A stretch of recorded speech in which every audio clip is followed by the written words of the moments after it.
Hi, இன்றைக்கி வெண்பொங்கல் எப்படி செய்யலான்னு பார்க்கலாம். இதுக்கு ஒரு குக்கரில் 1.25 டம்ளர் போல் பச்சரிசி, 3/4 டம்ளர் போல் சிறுபருப்பு, ரெண்டும் சேர்ந்து 2 டம்ளர் வரும். இதை நல்லா கழுவிட்டு இது கூட ஒரு 5.5 டம்ளர் அளவுக்கு தண்ணி ஊற்றணும்.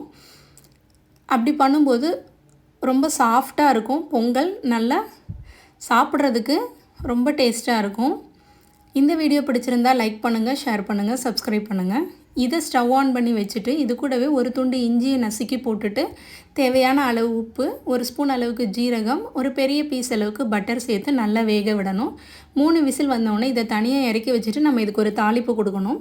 அதுக்கு தாளிப்பு கரண்டியில் கொஞ்சமாக எண்ணெய் விட்டுட்டு 1 ஸ்பூன் அளவுக்கு ஜீரகம், 1 ஸ்பூன் அளவுக்கு மிளகு, 1 பச்சை மிளகா, கருவேப்பிலை, மல்லி இலை, முந்திரி பருப்பு சேர்த்து நல்லா தாளிப்பு கொடுத்து இதை ஊற்றி இறக்கிட்டோம் அப்படின்னா சூப்பரான வெண்பொங்கல் ரெடியாக இருக்கும். ட்ரை பண்ணி பாருங்கள். தேங்க்யூ.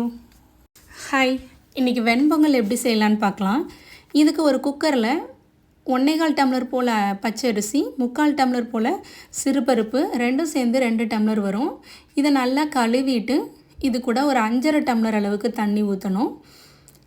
அப்படி பண்ணும்போது ரொம்ப சாஃப்டாக இருக்கும். பொங்கல் நல்லா சாப்பிட்றதுக்கு ரொம்ப டேஸ்ட்டாக இருக்கும். இந்த வீடியோ பிடிச்சிருந்தா லைக் பண்ணுங்கள், ஷேர் பண்ணுங்கள், சப்ஸ்கிரைப் பண்ணுங்கள். இதை ஸ்டவ் ஆன் பண்ணி வச்சுட்டு இது கூடவே ஒரு துண்டு இஞ்சியை நசுக்கி போட்டுட்டு தேவையான அளவு உப்பு, 1 ஸ்பூன் அளவுக்கு ஜீரகம், ஒரு பெரிய பீஸ் அளவுக்கு பட்டர் சேர்த்து நல்லா வேக விடணும். 3 விசில் வந்தோடனே இதை தனியாக இறக்கி வச்சுட்டு நம்ம இதுக்கு ஒரு தாளிப்பு கொடுக்கணும். அதுக்கு தாளிப்பு கரண்டியில் கொஞ்சமாக எண்ணெய் விட்டுட்டு 1 ஸ்பூன் அளவுக்கு ஜீரகம், 1 ஸ்பூன் அளவுக்கு மிளகு, 1 பச்சை மிளகா, கருவேப்பிலை, மல்லி இலை, முந்திரி பருப்பு சேர்த்து நல்லா தாளிப்பு கொடுத்து இதை ஊற்றி இறக்கிட்டோம் அப்படின்னா சூப்பரான வெண்பொங்கல் ரெடியாக இருக்கும். ட்ரை பண்ணி பாருங்கள். தேங்க்யூ.